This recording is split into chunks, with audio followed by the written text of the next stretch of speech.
Hi guys! We're actually going to do paper sculpting again this week.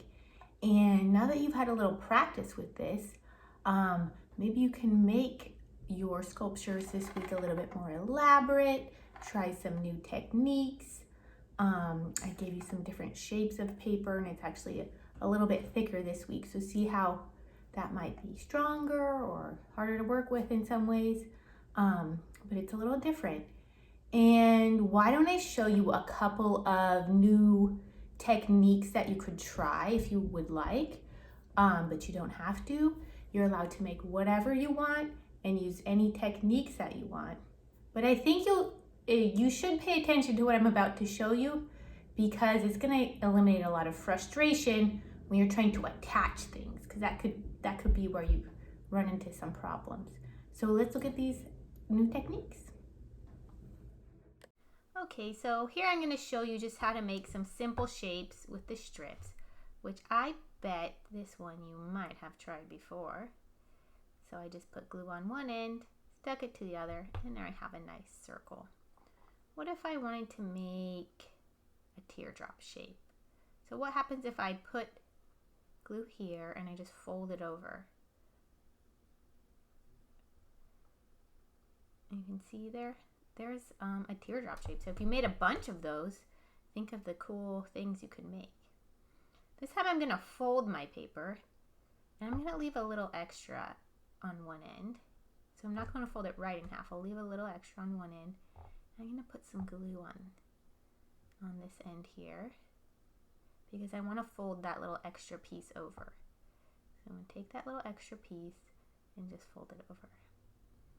So now if I open that up, I kind of have like an eye shape or an almond shape. Okay, now here is how one would make a cone. You can start with one of the circles that you got, and you're just gonna cut like a Pac-Man mouth right into that circle. So I'm gonna cut into the middle of the circle, one cut. Now on one part of that Pac-Man mouth, like one half, I'm going to put glue, and then I'm just going to overlap the other side.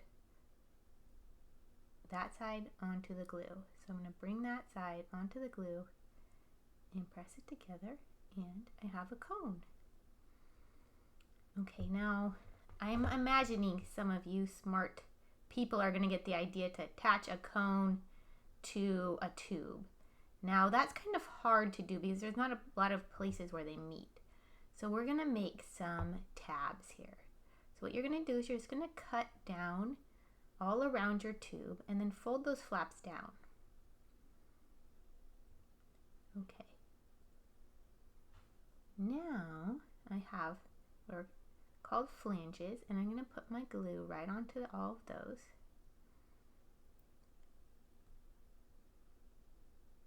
And I'm going to use those to stick my cone onto the tube.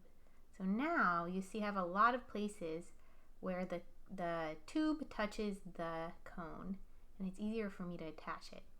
Now I don't want those little things sticking out, so all I'm going to do is just trim them off.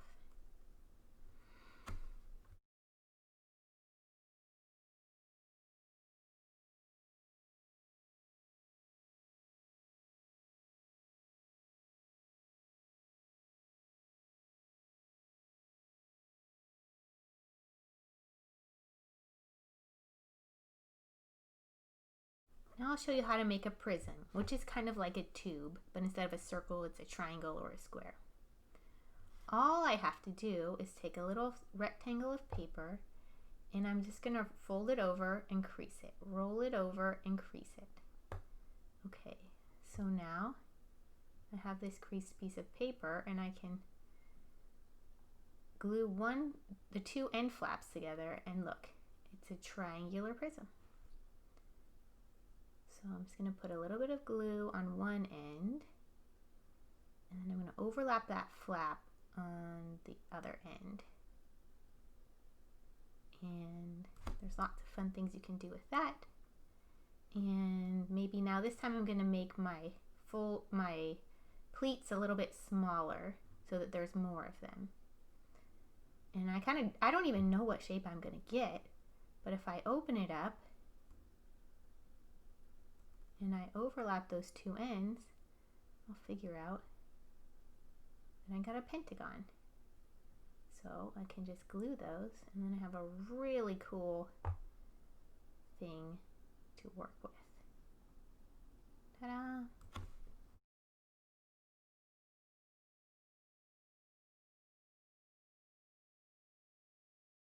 Okay, now I'd really like you to pay attention and try out some of these ways to attach things to the base paper.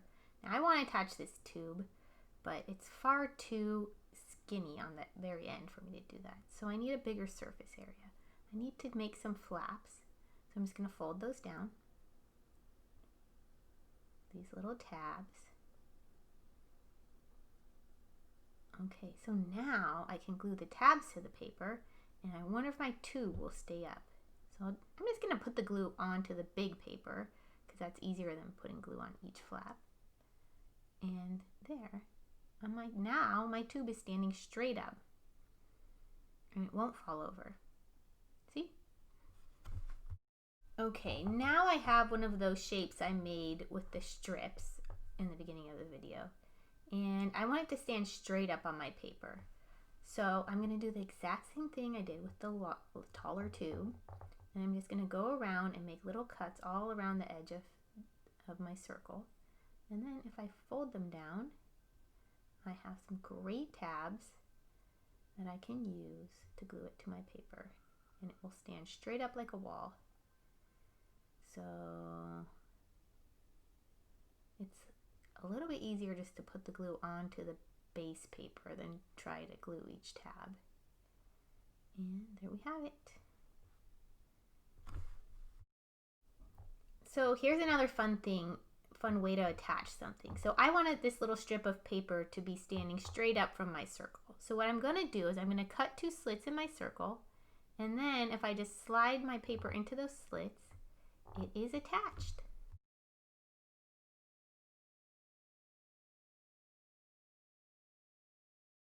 Okay, so I used the big tab to have this piece of paper sticking up, but it keeps leaning backward.